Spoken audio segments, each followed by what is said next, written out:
Hello. ಮಾಧ್ಯಮ ಸ್ನೇಹಿತರೆ, ಖಾದರ್ ಅವರು ಮತ್ತು ಸುರೇಶ್ ಅವರು ಕೂಡ ಇದ್ದಾರೆ.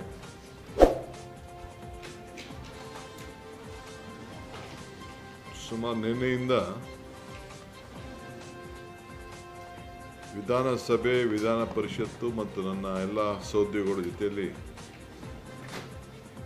ನಾನು, ನನ್ನ ಡೆಪ್ಟಿ CM ಇಬ್ಬರು ಕೂಡ ರಾಜ್ಯದ ಅನೇಕ ಸಮಸ್ಯೆಗಳನ್ನು, ಸರ್ಕಾರದ ಉದ್ದೇಶ, ರಾಜ್ಯದಲ್ಲಿ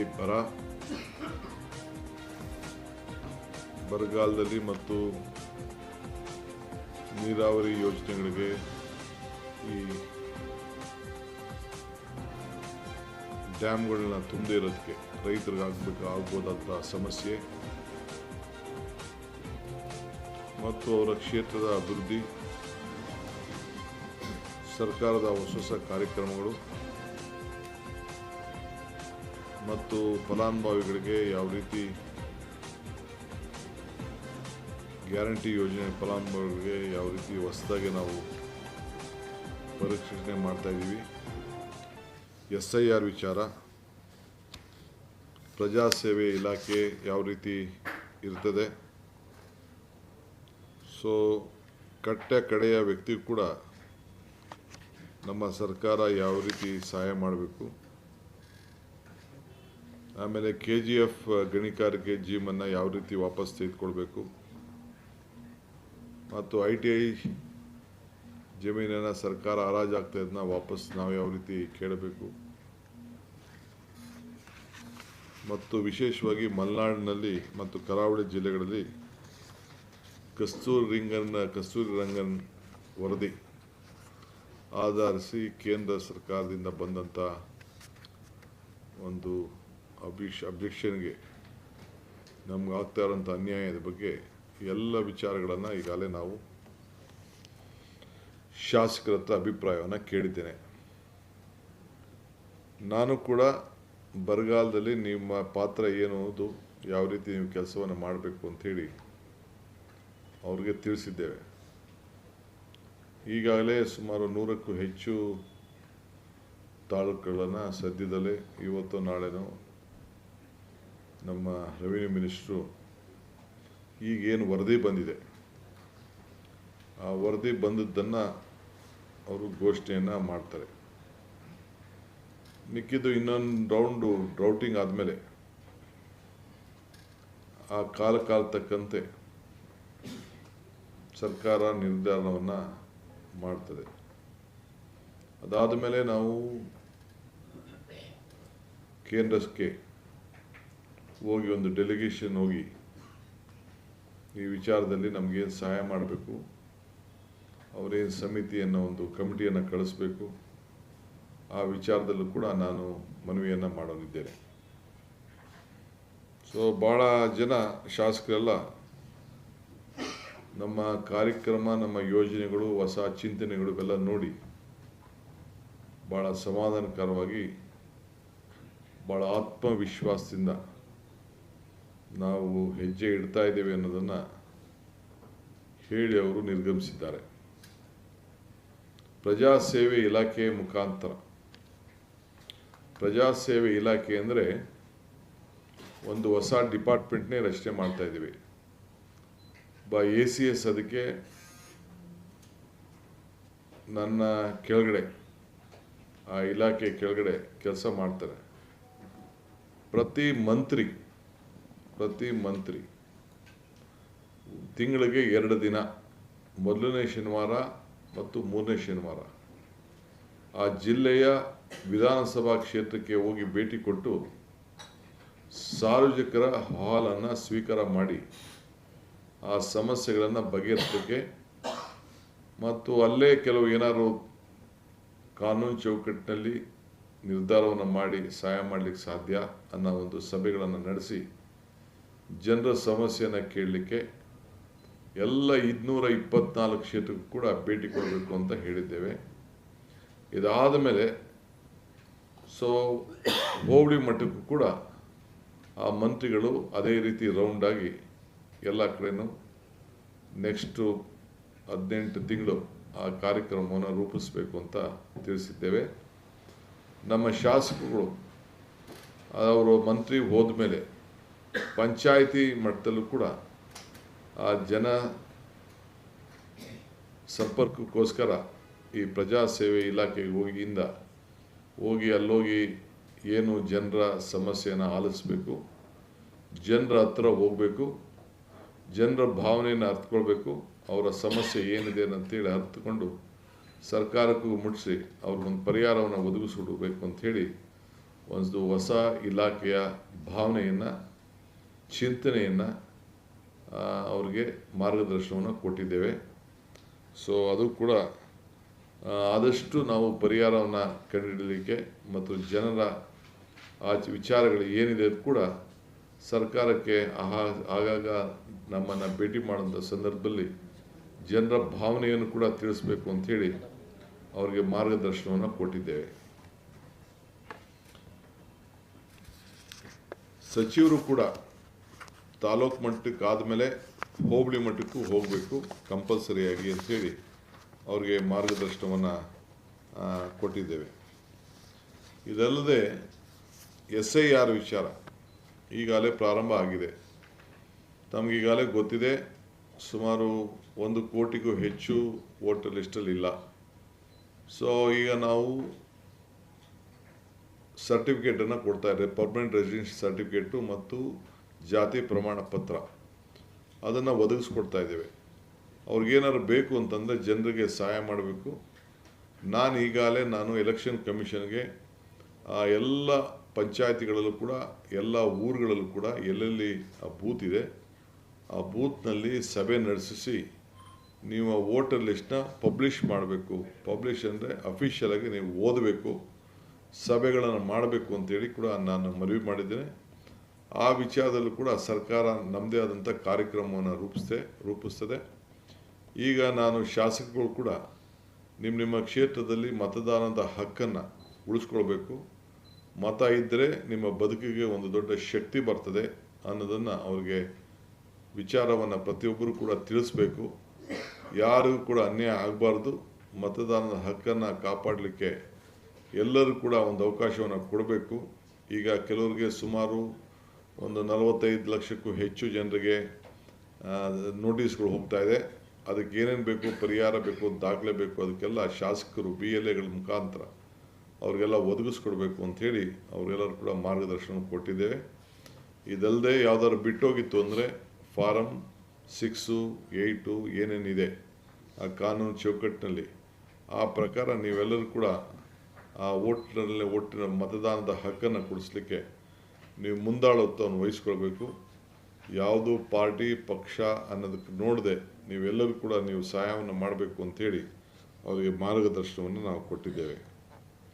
ಇದಾದ ಮೇಲೆ ನಾನು ಅವ್ರಿಗೆ ಭಾರತ್ ಜೋಡೋ ಸಂಘಟನೆ ಬಗ್ಗೆ ನಾನು ತಿಳಿಸಿದ್ದೇನೆ. ಇವತ್ತು ಭಾರತ್ ಜೋಡೋ ಸಂಘ ಇದು ಯುವಕರಿಗೆ ಒಂದು ಹೊಸ ಜನ್ರೇಷನ್ನ ನಾವು ಅವ್ರಿಗೆ ಅನೇಕ ಕಾರ್ಯಕ್ರಮಗಳನ್ನು ನಾವು ರೂಪಿಸ್ತಾ ಇದ್ದೇವೆ. ಅವ್ರಿಗೆ ಯುವಕರಿಗೆ ಪ್ರತಿ ಪಂಚಾಯತಿಯಲ್ಲೂ ಕೂಡ 100ರಿಂದ 250 ಜನ ಕ್ರೀಡೆಗೆ, ಯೋಗ ಮತ್ತು ಯೋಗಕ್ಷೇಮ, ಸಾಂಸ್ಕೃತಿಕ ಚಟುವಟಿಕೆಗಳು, ಪರಿಸರ ಮತ್ತು ಗಿಡ, ಬೋಧನೆ, ಸಮುದಾಯ ಸೇವೆ, ವಿಪತ್ತು ನಿರ್ವಹಣೆ, ನಾಯಕತ್ವ ಮತ್ತು ವ್ಯಕ್ತಿತ್ವ ವಿಷಯ ಇಂಥ ಎಲ್ಲ ಕೂಡ ವಿಚಾರವನ್ನು ಗಮನದಲ್ಲಿಟ್ಕೊಂಡು ಸಾಂಸ್ಕೃತಿಕವಾಗಿ ಹೆಚ್ಚಿಗೆ ಗಮನವನ್ನು ಕೊಟ್ಟು ಸಾಯಂಕಾಲ ಅವರ ಯಾವುದೋ ಅಭ್ಯಾಸ ಕೂಡ ಹೋಗದೆ, ಸೊ ಅವರು ಕೆಲವರು ಅನೇಕ ನಮಗೆ ಮಾರ್ಗದರ್ಶನ ಕೊಟ್ಟಿದ್ದಾರೆ. ಈ ಡ್ರಗ್ಸ್ ಮುಕ್ತ ಆಗಬೇಕು, ಕ್ರೀಡೆಗೆ ಮುಂದಕ್ಕೆ ಹೋಗಬೇಕು, ಸಾಂಸ್ಕೃತಿಕ ಚಟುವಟಿಕೆ ಮುಂದಕ್ಕೆ ಹೋಗಬೇಕು.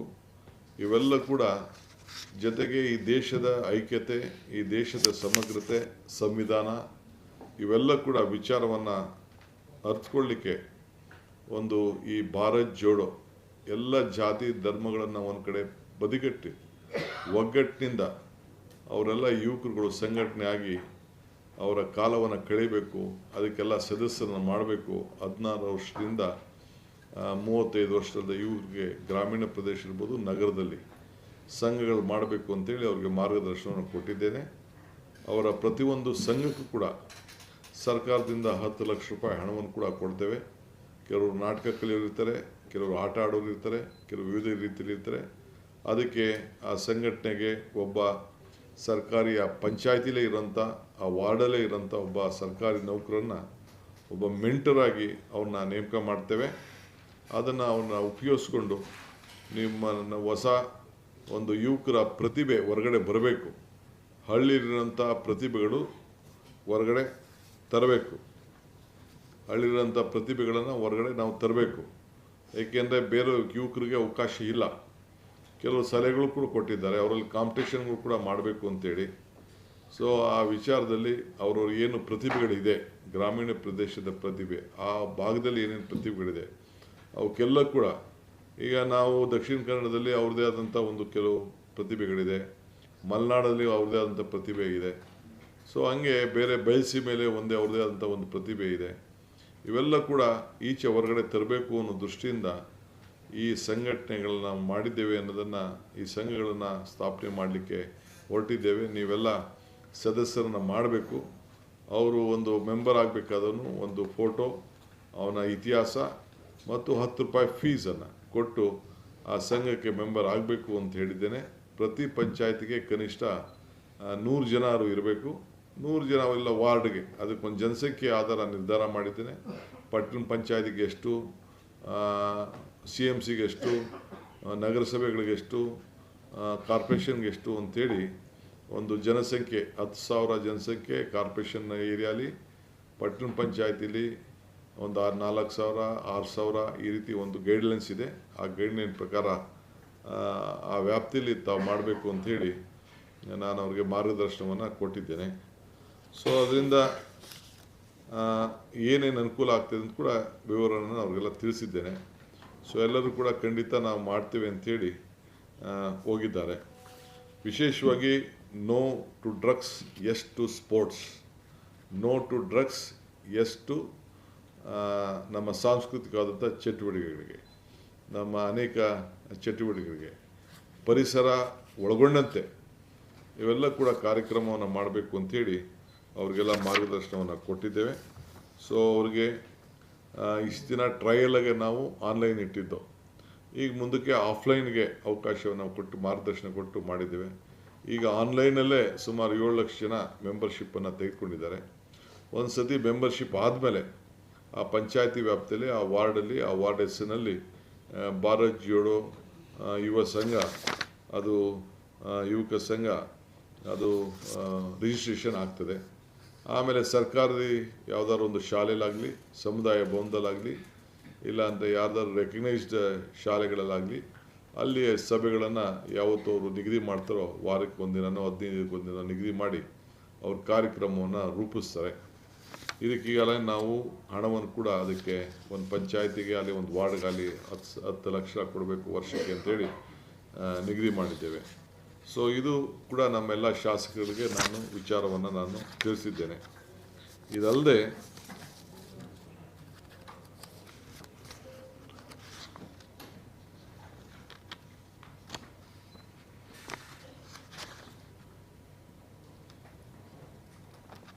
ಕೆಲವರು ಅವರವರ ಕ್ಷೇತ್ರದ ಅನೇಕ ಸಮಸ್ಯೆಗಳನ್ನು ಕೂಡ ನನ್ನ ಹತ್ರ ಚರ್ಚೆ ಮಾಡಿದ್ದಾರೆ. ಅದನ್ನು ಕೂಡ ನಮ್ಮ ಹಣದ ಗಮನದಲ್ಲಿಟ್ಕೊಂಡು ಯಾವ ರೀತಿ ಅದನ್ನು ಉಪಯೋಗಿಸಬೇಕು, ಯಾವುದು ಕೂಡ ಕ್ಷೇತ್ರದ ಅಭಿವೃದ್ಧಿಗೆ ಪ್ರತಿಯೊಬ್ಬ ವ್ಯಕ್ತಿ ಕೂಡ ಯಾವುದೇ ಫಲಾನುಭವಿಗಳು ಕೊಡಬೇಕಾದ್ರೆ ಎಲ್ಲ ದಾಖಲೆ, ಫೋಟೋ, ಅವನಿಗೆ ಹಣ ಕೊಡಬೇಕಾದ್ರೆ, ಅವನಿಗೇನಾದ್ರು ಸಹಾಯ ಮಾಡಬೇಕಾದ್ರೆ, ಆ ಫಲಾನುಭವಿ ಆಯ್ಕೆ ಮಾಡಬೇಕಾದ್ರೆ ಪ್ರತಿಯೊಂದು ಕ್ಷೇತ್ರದಲ್ಲೂ ಕೂಡ ಆ ಫಲಾನುಭವಿಗಳ ಇಂದಿನ ಪರಿಸ್ಥಿತಿ ಏನಿತ್ತು, ಕೊಟ್ಟ ಮೇಲೆ ಏನಾಗಿದೆ, ಅವನ ಫೋಟೋ, ಭಾವಚಿತ್ರ ಎಲ್ಲ ಕೂಡ ನೀವು ಇಟ್ಕೊಳ್ಬೇಕು, ವಿಡಿಯೋ ಮಾಡಬೇಕು. ಸೊ ಯಾರು ಕೂಡ ಮಿಸ್ಯೂಸ್ ಮಾಡ್ಕೊಳ್ಬಾರ್ದು ಅನ್ನೋದು ಕೂಡ ಹೇಳಿದ್ದೇವೆ.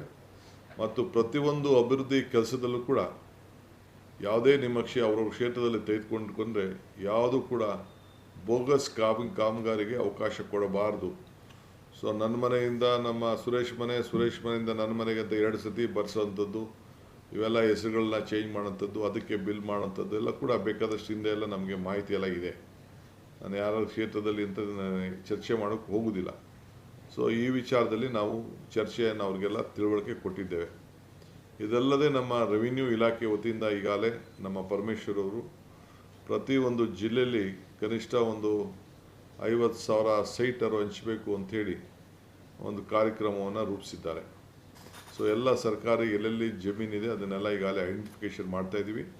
ಯಾರ್ಯಾರು ಬಡವರು ಸೈಟ್ ಇಲ್ಲ ಅವರಿಗೆಲ್ಲ ಸೈಟ್ ಕೊಡಬೇಕು ಅಂಥೇಳಿ ಕಾರ್ಯಕ್ರಮವನ್ನು ಕೂಡ ಈಗಾಗಲೇ ನಮ್ಮ ಅಧಿಕಾರಿಗಳಿಗೆ ನಾವು ತಿಳಿಸಿದ್ದೇವೆ.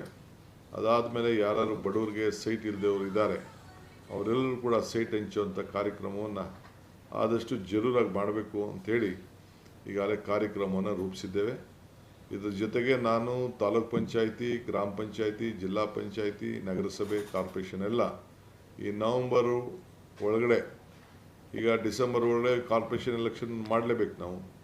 ಸೊ ಎಲ್ಲರೂ ಕೂಡ ನಾವು ಮಾಡಲೇಬೇಕಾಗ್ತದೆ. SIR ಎಲೆಕ್ಷನ್ ಆದ ತಕ್ಷಣ, SIR ಮುಗಿದ ತಕ್ಷಣ ಅದನ್ನು ಎಲೆಕ್ಷನ್ ಡೇಟ್ನ ನಾವು ನಮ್ಮ ಇವ್ರಿಗೆ ಬರೆದು ಎಲೆಕ್ಷನ್ನ ಮಾಡಬೇಕು ಅಂಥೇಳಿ ಅವ್ರಿಗೆ ಹೇಳಿದ್ದೇವೆ. ಏಕೆಂದರೆ ಇದರಿಂದ ನಮಗೆ ಗ್ರ್ಯಾಂಟ್ಗಳಿಗೆ ತೊಂದರೆ ಆಗ್ತದೆ, ಜೊತೆಗೆ ಕೇಂದ್ರ ಸರ್ಕಾರದಿಂದ ಬರುವಂಥ ಹಣಕ್ಕೂ ಕೂಡ ತೊಂದರೆ ಆಗ್ತದೆ. ಇದಕ್ಕೆ ನಾವು ಅವಕಾಶ ಕೊಡಬಾರ್ದು ಅಂಥೇಳಿ ಅದನ್ನು ತಿಳಿಸಿದ್ದೇನೆ.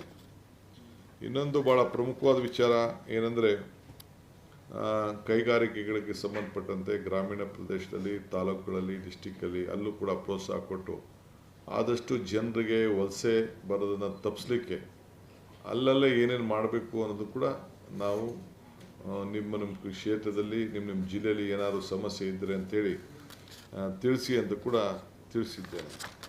ಸೊ ಇದು ಭಾಳ ಪ್ರಮುಖವಾದಂಥ ವಿಚಾರಗಳನ್ನು ಇವತ್ತು ನಾವು ಅರ್ಥಪೂರ್ಣವಾಗಿ ಚರ್ಚೆಯನ್ನು ಮಾಡಿದ್ದೇವೆ. ಇನ್ನೊಂದು ಭಾಳ ಪ್ರಮುಖವಾದ ವಿಚಾರ ಏನಪ್ಪ ಅಂದರೆ, ಕಸ್ತೂರಿ ರಂಗನ್ ವರದಿ ಏನು ಬಂದಿದೆ, ಪಶ್ಚಿಮ ಘಟಕದ ಪರಿಸರ ಸೂಕ್ಷ್ಮ ಪ್ರದೇಶ ಅಂಥೇಳಿ ಕೇಂದ್ರದಿಂದ ಕರಡು ಅಧಿಸೂಚನೆ ಬಂದಿದೆ. ಇದಕ್ಕೆ ನಮ್ಮ ರಾಜ್ಯದ ನಿಲುವು ಏನು ಅನ್ನೋದು ಭಾಳ ಪ್ರಮುಖವಾದಂಥ ವಿಚಾರ.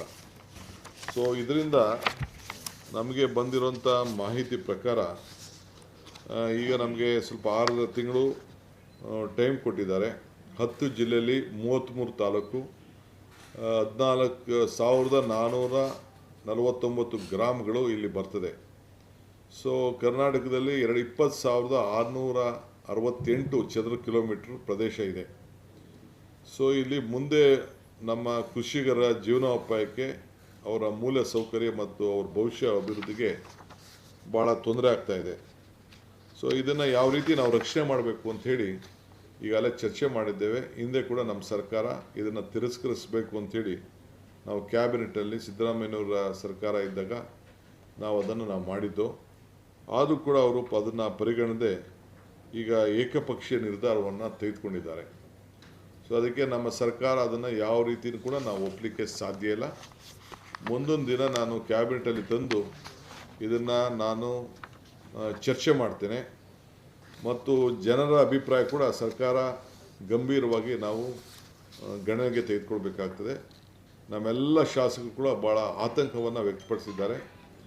ಮುಂದಿನ ದಿನದಲ್ಲಿ ಈ ಪಶ್ಚಿಮ ಘಟಕದ ವಿಚಾರದಲ್ಲಿ ನಮ್ಮ ಕಾಂಗ್ರೆಸ್ ಪಕ್ಷ ಮತ್ತು ಸರ್ಕಾರ ಎರಡೂ ಸೇರಿ ಇವತ್ತು ನಾವು ಆ ಭಾಗದ ಎಲ್ಲ ಜನರಿಗೆ ಜಾಗೃತಿಯನ್ನು ಮೂಡಿಸುವಂಥ ಕಾರ್ಯಕ್ರಮ ಕೂಡ ನಾವು ಹಮ್ಮಿಕೊಳ್ತೇವೆ.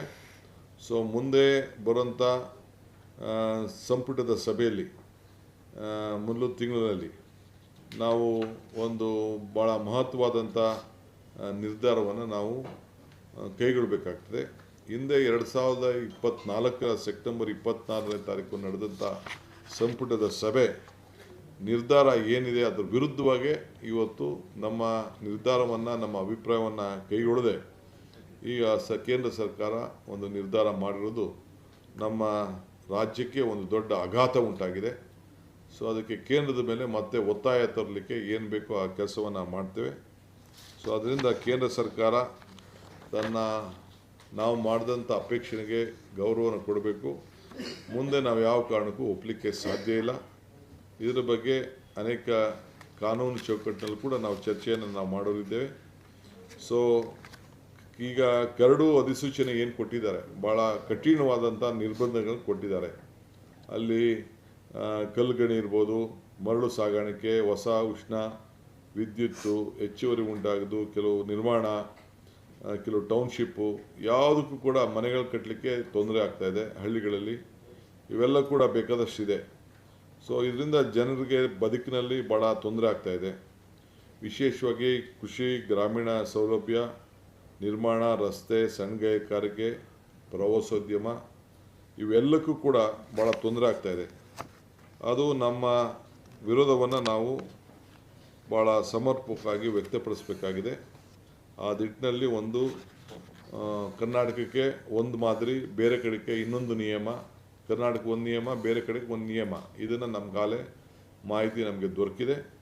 ಇದರ ಬಗ್ಗೆ ನಾವು ಒಂದು ಹೊಸ ಚಿಂತನೆಯನ್ನು ಕೂಡ ನಾವು ವೈಜ್ಞಾನಿಕವಾಗಿ ಒಂದು ವಿಧಾನ ಅಗತ್ಯ ಇದೆ ಅಂಥೇಳಿ ನಾವು ಕೂಡ ಕೆಲವು ತಜ್ಞರ ಹತ್ರ ಚರ್ಚೆ ಮಾಡಲಿಕ್ಕೆ ತೀರ್ಮಾನವನ್ನು ನಾವು ಮಾಡಿದ್ದೇವೆ. ಇನ್ನು ಜನರೊಂದಿಗೆ ಒಂದು ದೊಡ್ಡ ಸಮಾಲೋಚನೆ ಕೂಡ ಆಗಬೇಕಾದ ಅವಶ್ಯಕತೆ ಇದೆ. ಅದು ಕೂಡ ಈಗಾಗಲೇ ನಾನು ತಿಳಿಸಿದ್ದೇನೆ.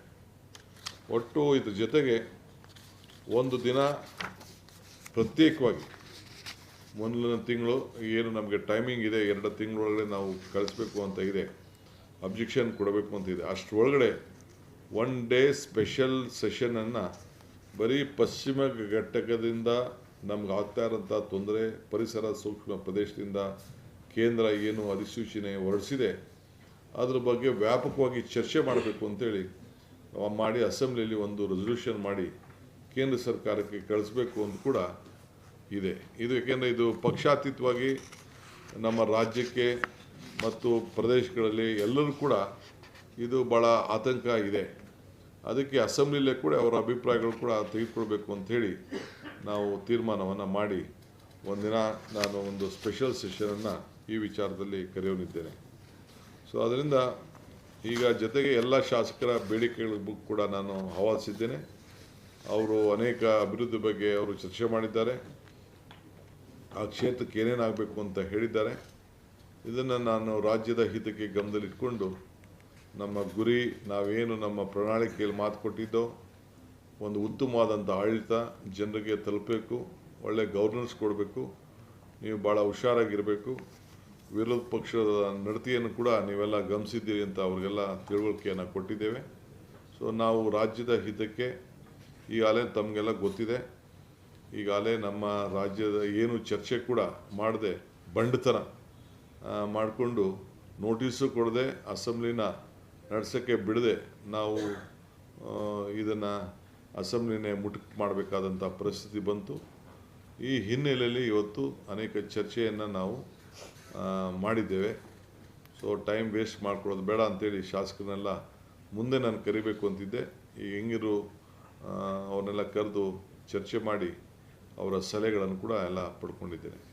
ಸರ್, 2 ಇಂಪಾರ್ಟೆಂಟ್ ವಿಚಾರಗಳು ಸರ್. ಒಂದು, SIRಗೆ ಸಂಬಂಧಪಟ್ಟಂತೆ ನಿಮ್ಮ ಸರ್ಕಾರದ ನಿಲುವನ್ನು, ಯಾಕಂದರೆ ಲೀಗಲಿ ಅದು ಸ್ಟ್ಯಾಂಡ್ ಆಗುತ್ತೆ ಅನ್ನೋದೊಂದು, ಯಾಕಂದರೆ ಎಲೆಕ್ಷನ್ ಕಮಿಷನ್ ತಂದೆ ರೀತಿಯಾದಂಥ ರೀಸನ್ಗಳನ್ನು ಕೊಟ್ಟಿದೆ. ಸೆಕೆಂಡು, ಕಸ್ತೂರಿ ರಂಗನ್ ರಿಪೋರ್ಟ್ಗೆ ನಿಮ್ಮ ಒಂದು ಡಿಸಿಷನ್ ಆಲ್ರೆಡಿ ಆಗಿದೆ. ಆದರೂ ಕೂಡ ಸೆಂಟ್ರಲ್ ಗೌರ್ಮೆಂಟು ಬೇರೆ ರೀತಿ ಇದನ್ನು ಇಂಪೋಸ್ ಮಾಡುವಂಥ ಪ್ರಯತ್ನವನ್ನು ಮಾಡ್ತಿದೆಯಾ? ಈಗ SIR ವಿಚಾರದಲ್ಲಿ ನಾನು ವಿಭಿನ್ನವಾದಂಥ ಅಭಿಪ್ರಾಯನ ವ್ಯಕ್ತಪಡಿಸಿದ್ದೇನೆ. ನಾನು SIRಗೆ ಎಲೆಕ್ಷನ್ ಕಮಿಷನ್ ಏನು ಬೇಕಾದ್ರೂ ಮಾಡಲಿ, ನಾನು ಒಬ್ಬ ರಾಜ್ಯದ ಮುಖ್ಯಮಂತ್ರಿಯಾಗಿ ನಮ್ಮ ಸರ್ಕಾರ ನಾವು ಎಲ್ಲ ಮತದಾರರ ಹಕ್ಕನ್ನು ಉಳಿಸಬೇಕು, ಆ ಹಕ್ಕು ಕಳ್ಕೊಳ್ಬಾರ್ದು. ಆ ದೃಷ್ಟಿಯಿಂದ ಜನರಿಗೆ ಜಾಗೃತಿ ಮೂಡುವಂಥ ಕೆಲಸವನ್ನು ನಾವು ಪ್ರಾಮಾಣಿಕವಾಗಿ ನಾವು ಮಾಡ್ತಾಯಿದ್ದೇವೆ. ನಮಗೆ ಮತದಾರ ಹಕ್ಕು ಉಳಿಬೇಕು.